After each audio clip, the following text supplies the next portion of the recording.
from Mickey Aurora, the great neck and lips kisser, and from me. Oh dear, I think without further ado, I'm going to have to plunge right in, otherwise Aurora is going to have to start love classes of her own. Oh dear, oh dear, oh dear, oh dear. Come on, Aurora. Isn't she just a trip and a half? Oh dear, I tell you. Well, without further ado, I will plunge right in. Kitty says, Dear Lady C, what is the case with the new cash scandal involving Prince Charles and the ex-Qatari minister? It's obvious that this has been leaked intentionally, as it's usually the custom in situations like this, in time while Prince Charles was in Rwanda, to hurt him and his reputation even more. Some have speculated that it could be Boris Johnson or someone from his camp, because of his disagreement with Prince Charles over the case of refugees being sent to Rwanda. What do you think? Who is this friend or friends who decided to drop this news, especially considering that there's no illegal activity that has been involved in this? Well, there are one or two interesting points that arise out of this. I wouldn't put anything past Boris Johnson. Now, I actually think that the Conservatives are very short-sighted in trying to plot against Boris Johnson, because he is so far the only electable Tory. And the last time they did this with a competent leader who was controversial, they toppled Mrs. Thatcher, and look what happened there. They got John Major, and they also then got 3 terms of Labour government. So, but you know, those who don't learn from history are condemned to repeating its errors. Boris Johnson is the consummate politician, and Prince Charles denies having said that the decision to send refugees who were here illegally to Rwanda was appalling. It is possible that he didn't say it, and if he did, he should not have said it, because it's government policy, and it's actually, in my view, rather sensible government policy. Rwanda is not the backwater that people would now like to believe that it used to be, because it's not the same. Well, it's the same country, but not in the same condition as it was a few years ago. And they are being sent to 4- and 5-star hotels. And the weather is infinitely better in Rwanda than it is in Britain, I've got to tell you. But putting that aside, Boris Johnson has milked the Ukrainian situation for all it is worth, and having written a book on Winston Churchill. And he has been Churchillian at every stage. And as Bismarck pointed out, when you have domestic difficulties create an international incident, it deflects attention. And there's little doubt in my mind, or the minds of anybody with a brain, that not only Boris Johnson, but Macron, up in the run-up to the presidential election, although he has been behaving rather more sensibly since he was elected president, and Biden, each of them has needed this political crisis, and each of them is utilizing this political crisis. It's questionable, in my opinion, whether they are doing it to the detriment or the ultimate good of the Ukrainian people, because I do not actually believe that a country that is destroyed for whatever reason it's a price worth paying if you don't have to pay it.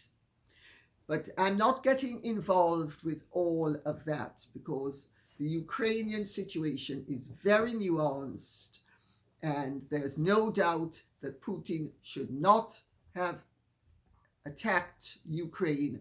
Nevertheless, there is no merit save for Biden, Johnson, Macron, and the Western leaders to have this situation escalate and perpetuate. So, insofar as the business with Sheikh Hamdan bin Jassim bin Jaber Al Thani, he's known as HBJ. He's a former Prime Minister of Qatar, and he, being the former Prime Minister of Qatar and a member of its royal family, has access to money. And if he wishes to make a donation to a charity, nobody can question that the money is clean. It's obviously clean. It doesn't matter whether it comes in the form of a stock or cash or a credit card or a bank transfer or a debit card. It's clean money. But of course, this is Rupert Murdoch yet again, creating mischief where the British royal family is concerned, because Rupert Murdoch has dedicated himself for the last 40 years to damaging the British monarchy. Many of these political stories emanate from the Sunday Times. Gratis Roops. Well, of course, as we all know, Roops has a lot on his mind at the moment, because he's just discarded wife number 4. But we will get to that via Stephanie Green, who says, "Happy summer, Lady C. Thank you very much. Your lemon-colored jewelry was so fresh and summer chic. Thank you very much. Tell us if you've ever met JerryHALL during your time in New York and London.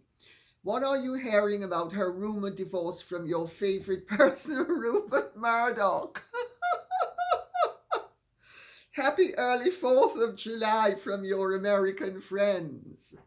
Happy 4th of July to you too. Well, I have met JerryHALL briefly on 2 or 3 occasions. And I'll show you how brief they are. On one occasion, we were seated beside each other at a fashion show. She was to my right and Marie Helvin was to her right. And we said hello and blah, blah, blah.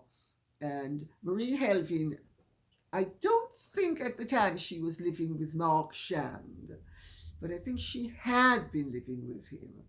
And Mark and I were friends. And Mark had, in 1973, taken a great fancy to me, to such an extent that he bought the flat under which, from the underneath flat where I was living. Oh dear, oh dear, oh dear. Mark was very impassioned. Not that we ever had a romance, because we didn't. I liked him. He was a great, great guy. And he got the message when I got married. And he moved on, and I moved on, but we remained friends. So anyway, I met her on that occasion. I don't remember whose show it was now, but we all sat beside each other, and she was perfectly pleasant. And then I met her a few years ago at one of the last black tie and tiara balls that Elton John and David Furnish had. I can't remember what year that was. It must have been about 10 years ago. And I mean, I think she's a very striking looking woman. She's tall. I think long hair suits her. And I think she needs to keep it as long as possible. She, I noticed, has said that she has aged very well, notwithstanding the fact that she smokes and drinks. Well, she's certainly not gained much weight. But I did not think that she had aged that well. I mean, I thought she looked all right for her age, but I didn't think she looked fantastic. And I mean, there are some women of a certain age who look absolutely fantastic. For instance, Christy Brinkley, she looks just amazing. Marie Helvin looks amazing. JerryHALL, I wouldn't have said she looked amazing. But I hear nice things about her as a person. Let me put it that way. Well, what I'm hearing is that it came like a bolt out of the blue, and he just dumped her. He evidently had had enough and just decided that he was going to depart. That may not be true, but that's what I'm hearing. And I'm hearing that one of the things that really bothered him about her was that she smoked, and he doesn't like smoking. Well, I can see where if somebody smokes and you really loathe smoking, there comes a point when you're going to choose to have a smoke-free environment over being with them. I can see that. Who knows? Who knows? I'm not sure she's ever going to know, as a friend of hers said to me. You know, because I asked somebody who knows her, and they said that they're not sure she's ever going to know why he's dumped her. But he's dumped her. So, what can I say? I feel sorry for both of them. I feel sorrier for him because she was a humanizing interest and a humanizing factor. But he's 91. I don't think the royal family has that much longer to wait. And not all of his children share his ambitions and agendas. Curious Observer says, Lady C, please clear up something for me. Just before Harry and Megsie Baby left for London, they claimed that he and William were in regular touch via Zoom calls at least once a week, but that the wives were being kept out of things, implying that Meghan regarded Catherine as a stumbling block so severe that she couldn't deal with her. Now we see that William's birthday has come and gone, no wishes from the dreaded duo, and complains that William snubbed his niece Lilibet's party by refusing to cancel his Welsh engagement for them. Can you make sense of this for me? This storyline sure doesn't add up, at least not for anyone who knows that 2 and 2 make 4. Oh dear. Oh dear. Well, of course, it doesn't add up. I think I said it at the time, that this was a typical announcement promulgated by Megsie Baby, H, and their PR team. to deflect attention away from their unpopularity to hope they wouldn't be booed, and to set the stage for their arrival in Britain so that everybody would think they were being welcomed with open arms and that they were so popular that everybody just loved them, chief of which was William. And I think I did say at the time that my information was that it was a crock of rubbish. What do I make of it? I make of it that Harry and Meghan and their PR people are yet again up to their old tricks. Yet more nonsense. Yet more lies. Yet more rubbish. Harry and William were Zooming religiously. They were best friends. It was the wives that were the trouble. Now, neither husband nor wife even sends him birthday greetings.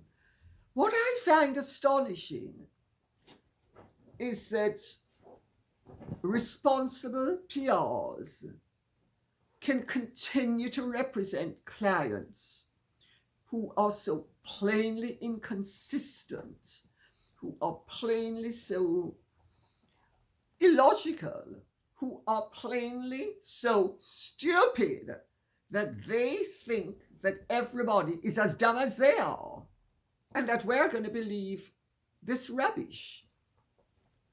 And they shamelessly, week after week, churn out this nonsense. I think it's actually frightening on some level, because either they are totally out of touch with reality, which I think they are, or they think we're stupid, which I think they think we are, or Aurora, stop playing with that ball, honey, and come over here and get the phone and phone Nurse Ratched. Nurse Ratched needs to come. We have another one flying over the cuckoo's nest. Juliet Batten says, do you think that Meghan and perhaps her family have genuinely suffered from racism in the past? Not in the recent UK statements, but in the past. That this has led Meghan to have a gross inferiority complex, resulting in her becoming over-aggressive, controlling, and ambitious. People often display the opposite character to what they really feel, overcompensating. Juliet Batten, that's a very good question. And I think that the answer is obviously Meghan would have noticed that in certain quarters, people of colour were not regarded as quite as desirable as people of other races.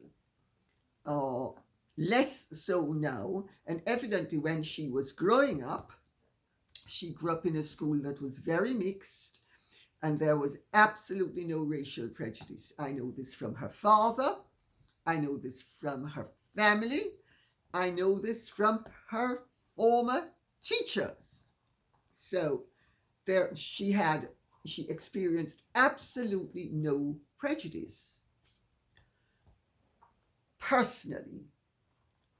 But unless she was incredibly stupid, and although she's incredibly dumb, I don't think she's incredibly stupid, if you get my meaning, because I think, there are things going on in the brain. Stop. The fact that they're illogical and inconsistent and wildly unrealistic doesn't alter the fact that something is going on in her brain. So it's not as if her brain has nothing happening in it. So, of what Meghan herself has said, and I cover this in my book, if I remember correctly, her race has always been an issue with her, and I suspect it's because she was bright enough at an early age to figure out that it was better, in quotes, to be white than to be mixed race.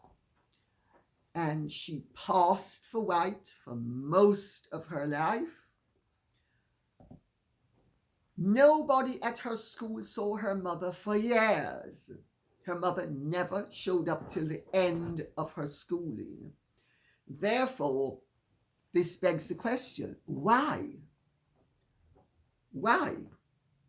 Possibly so that Meghan could pass for white.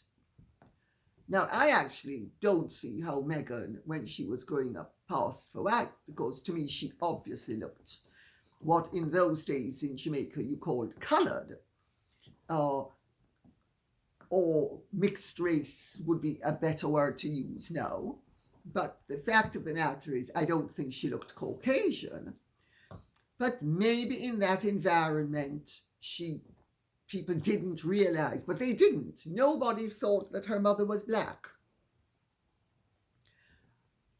And I think she sussed at an early age, because to be an adult opportunist possibly means that you started with your opportunism sometime in your childhood and that it worked for you. And I think Meghan is the ultimate opportunist. And I think it's imitation of life all over again. I really do. Except that when Lana Turner did Imitation of Life with Sandra Dee and Susan Kona in, I think it was 1958, the world was entirely different from now.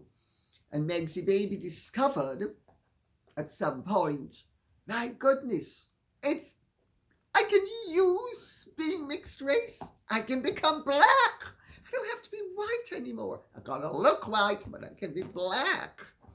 Since when she's been using the race card. But I have seen people in Jamaica use it as well.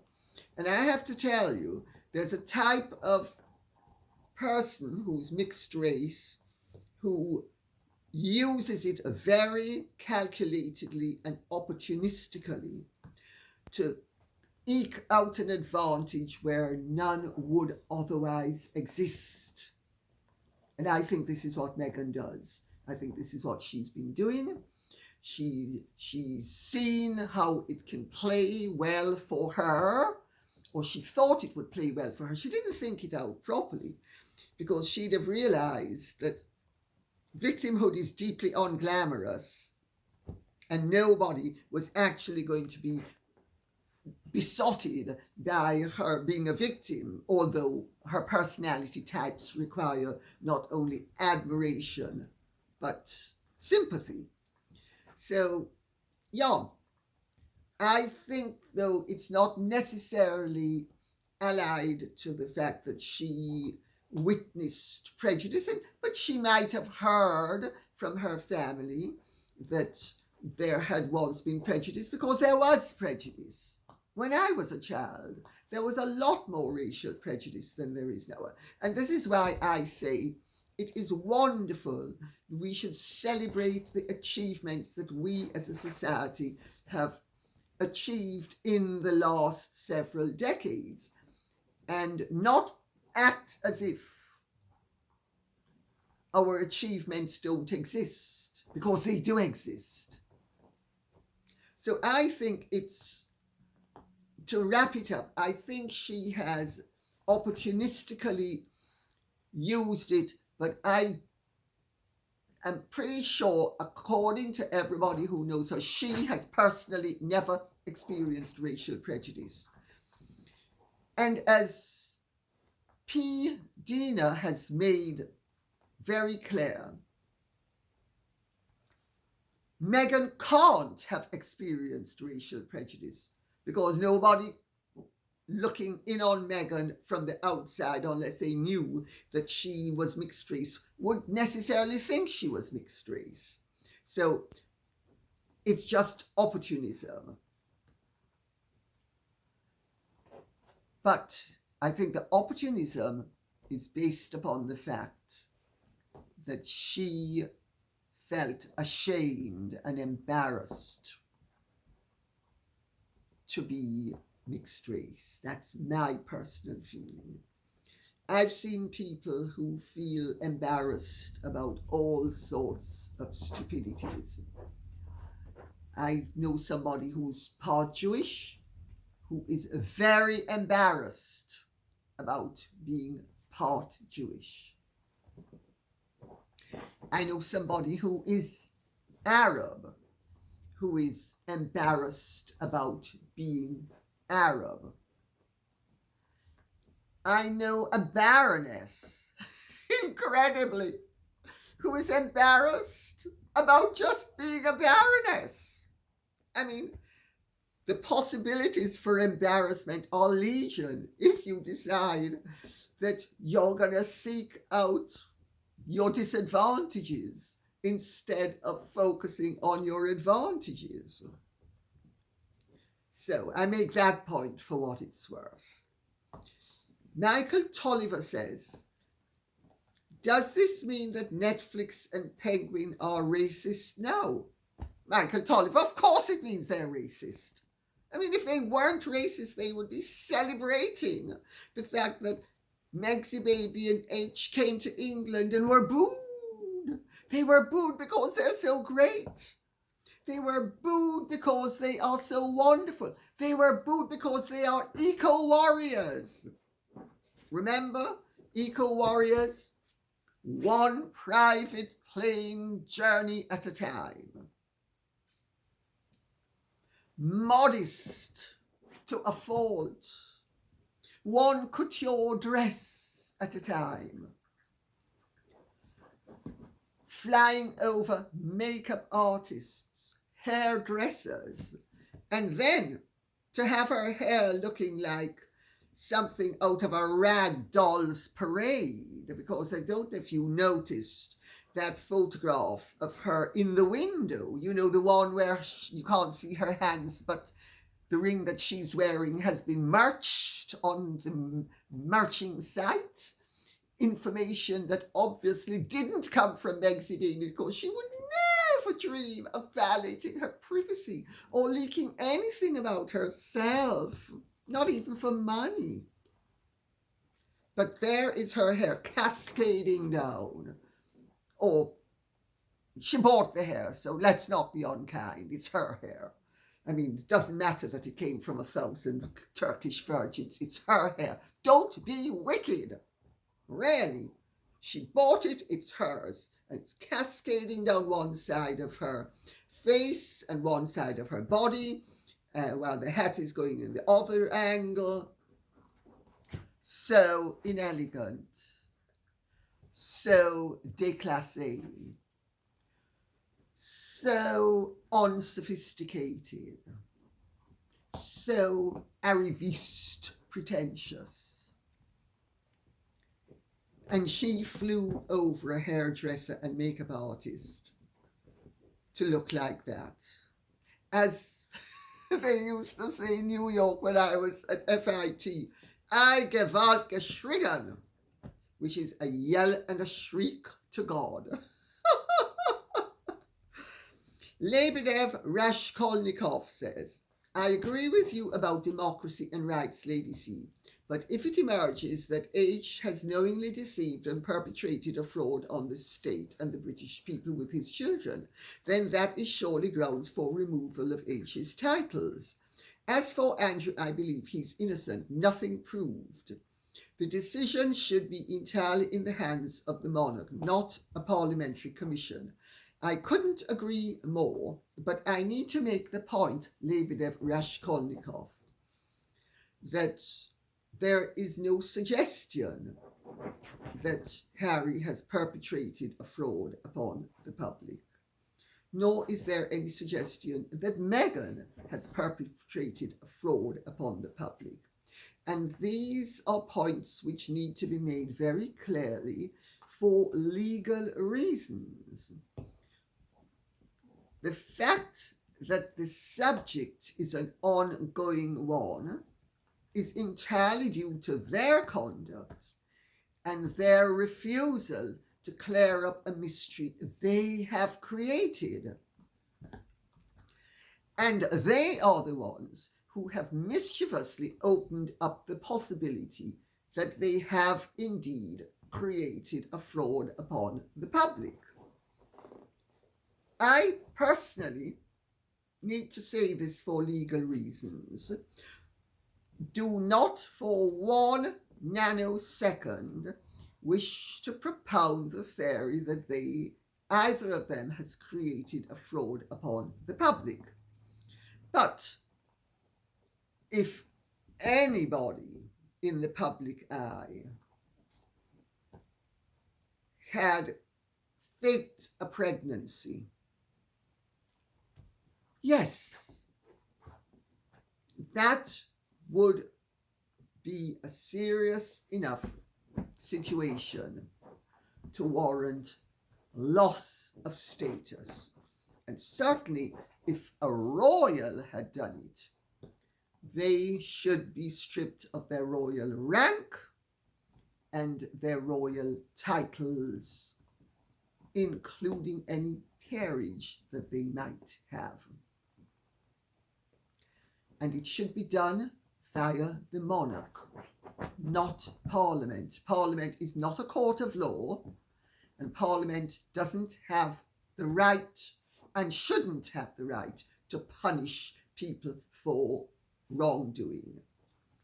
They have the right to make laws, to pass laws, not to implement them.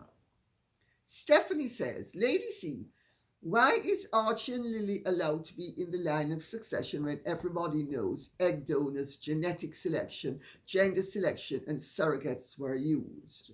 Stephanie, again, I make the point. You, everybody, nobody knows as a fact that surrogates were used. Certainly, there is a strong belief based upon the information that is available to the public that egg selection,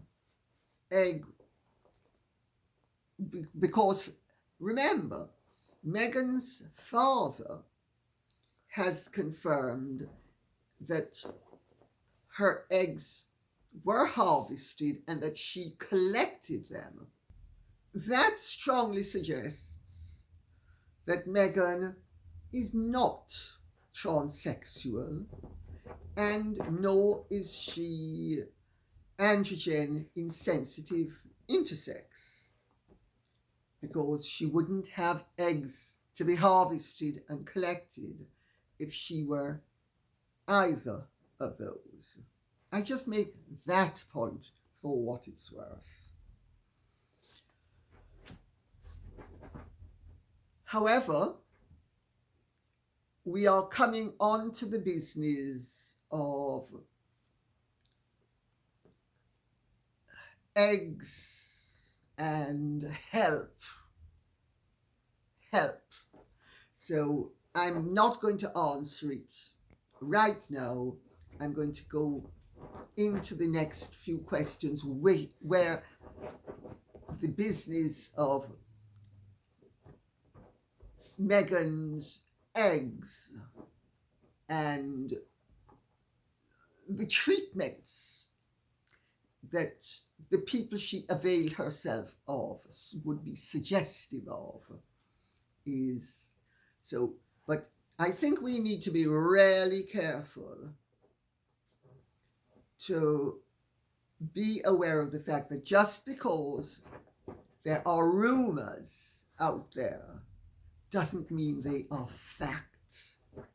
I think that's an important fact to bear in mind.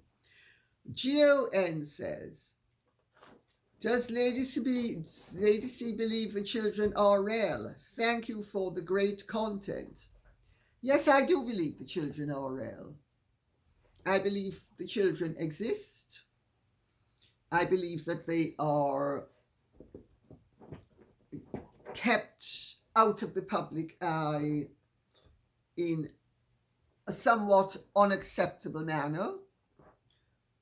It's very arriviste Hollywood, and it's very pretentious, and it's very disordered.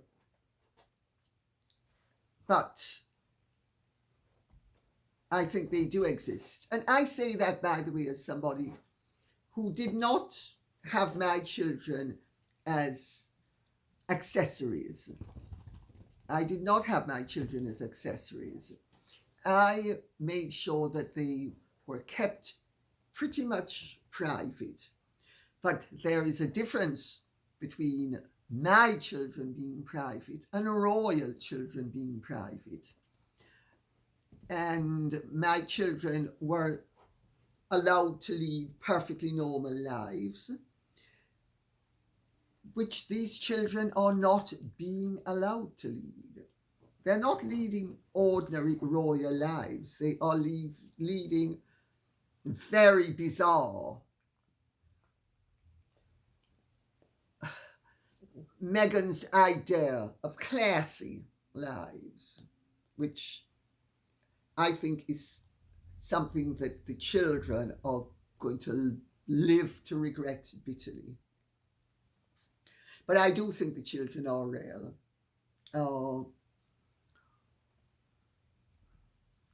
I also have my own ideas about many things surrounding them, some of which I'm afraid I'm not going to be sharing with anybody, because I am a little bit too attached to what I possess.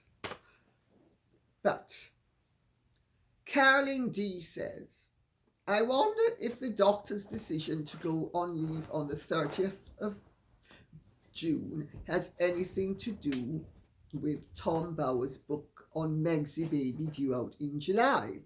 This is one book I cannot wait to get my hands on and will be so excited to have Lady C review. My dear, it will be my great pleasure to review it. I know I said I was going to review The Palace Diaries by Tina Brown, and I haven't got around to it yet. If you really want me to, I will answer a question or two about it. But really, I don't think it's worth reviewing, if the truth be known. But anyway, I don't think it's substantial enough, and it has nothing new worth reviewing. So, but I can touch upon it if you like in another video. But no, evidently Tom Bowers' book is now coming out later in the year. I don't think it's coming out in July now. At least, if it is, there are no advance copies available. But it is possible that Dr. Melissa Drake is ill. We need to bear all of this in mind, by the way. It is possible that she has other less suspicious reasons for chucking in her practice. Yes, it is also possible that she regrets having been involved because she has confirmed that she delivered the baby. That she couldn't have done without permission from Meghan and Harry. Meghan, actually. That she couldn't have done without Meghan's permission. So I think we need to keep an open mind at this point and watch developments, because it is actually rather sad, isn't it, that everybody who sips from the cup with Meghan and Harry ends up gagging because the chalice turns out to have been poisoned. Julianne says, Dear Lady C, Melissa Drake's husband runs a clinic for IVF and third-party support, as in sperm donors, egg donors, and gestational support showed surrogacy. Coincidence? I don't think it's too much of a coincidence. No, I don't think it's a coincidence at all. I mean, Meghan, according to their timeline, got pregnant very quickly after the marriage and lost a baby a month before she got pregnant with Lilibet. Remember? That terrible loss that she endured when she was holding Archie, and she felt a searing pain, and so started to sing a lullaby and dropped to the ground as she was singing a lullaby with Archie in her arms, and spotted a crayon in the distance and thought, oh well, I better tell that maid that she's not doing her job properly. And I know that H says in Better Up that workers are supposed to spend 20 minutes every hour on themselves, but I don't believe in cosseting staff, as I pointed out to Buckingham Palace. My role isn't to cosset staff, so that woman better snap to it and pick up that crayon. I need to continue singing the lullaby. And then a month later, she was pregnant again. Miraculous. Never have I seen such fecundity in a woman batting 40, or indeed batting 14 or 24. Because remember, 14-year-olds and 24-year-olds are very much more fertile than 34-year-olds or 44-year-olds.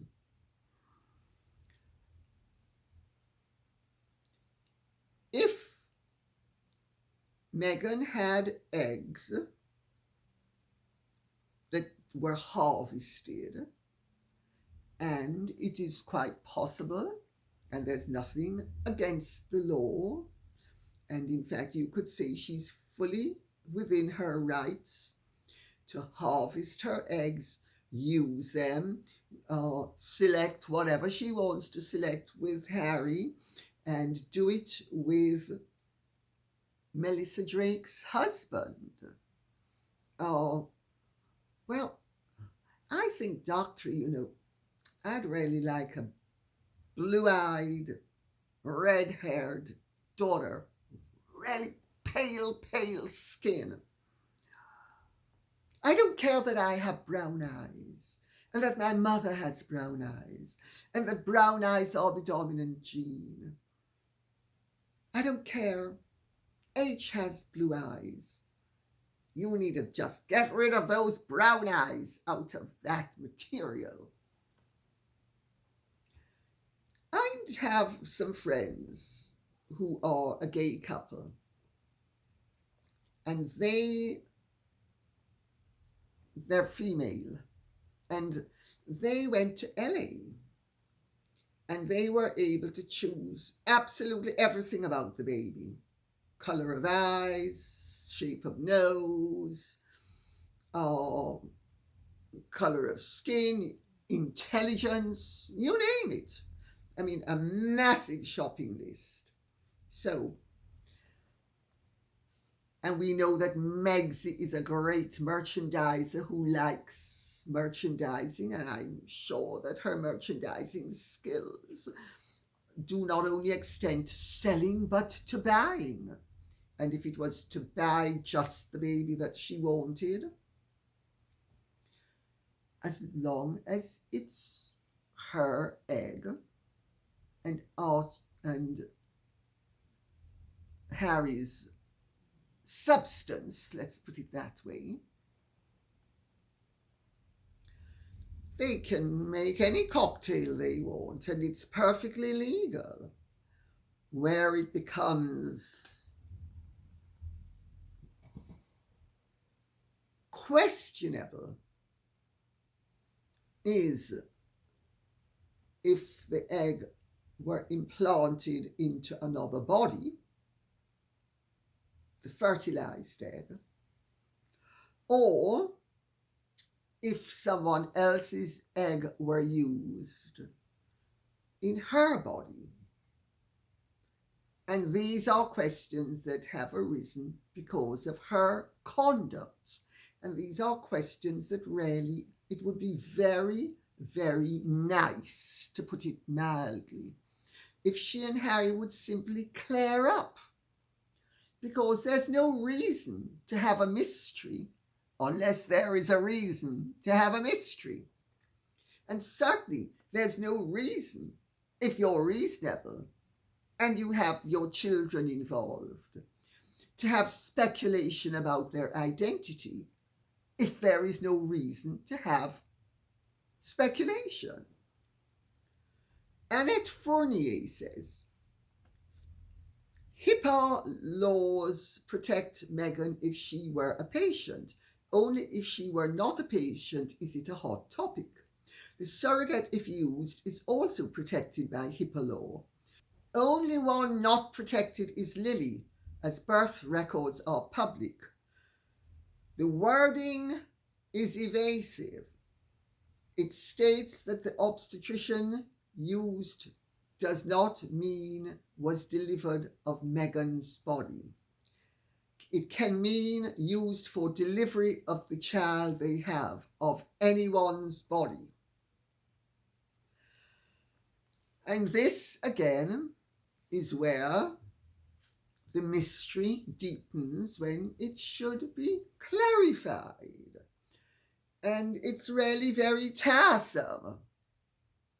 But some people are prone to mystery. God forbid they could do it straightforwardly if they can do it convolutedly. You know, some people are as straight as a corkscrew. They have to twist everything. And if they don't twist everything, they're not comfortable. It says a lot about them as characters and personalities. Well, there are 2 points that I think at this point we need to bring into this. The rules governing surrogacy are completely different in the UK and the US. In the UK, a surrogate gives birth to the child and it is the mother by law. And the other mother, even if she is the donor of the egg, needs to adopt the child. Otherwise, legally, she has no status. In the US, it's completely different. Surrogacy is a contract. Whoever enters into the contract with the surrogate is the person who effectively owns the child. Let's not beat around the bush. We're speaking about ownership. It's not an attractive way of putting it, but it gets the point across very clearly. In the US, the child's birth certificate contains the names of the contracting mother and father, not the surrogate's name as the mother. That's not so in England. So in the United States, as soon as the baby's popped out and handed over to the contracting parties, and the birth certificate can be perfectly, correctly, and legally issued in the names of the contracting parties, neither of whom has to have a biological link to the child. But they are then the legal parents of the child without adoption. These are huge differences. Now, HIPAA is very important because everyone connected with the process, from the receptionist to booking appointments to the medical staff involved in each step of the procedure, is bound by client confidentiality. Any breaches will result in the possibility of a large fine or imprisonment, or both. HIPAA is short for the Health Insurance Portability and Accountability Act. It was passed on the 21st of August 1996. It is a federal statute enacted by the 104th United States Congress and signed into law by President Bill Clinton on the 21st of August 1996. It started out as the Kennedy-Kassenbaum law, started by Ted Kennedy and Nancy Kassenbaum. It protects everybody involved in medical procedures.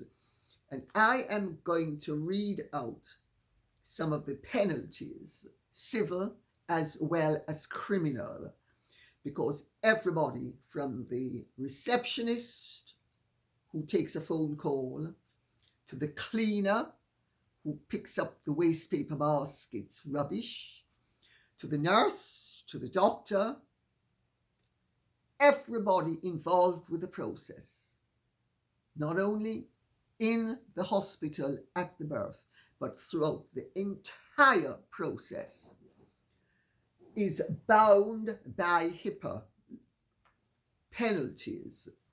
And I'll just read out two of the more severe ones. If the individual was acting with willful neglect, but then fix the issue, they're fined a minimum of £10,000 per dollars, not pounds, per violation. These are civil, not criminal. We're getting to the criminal in a second.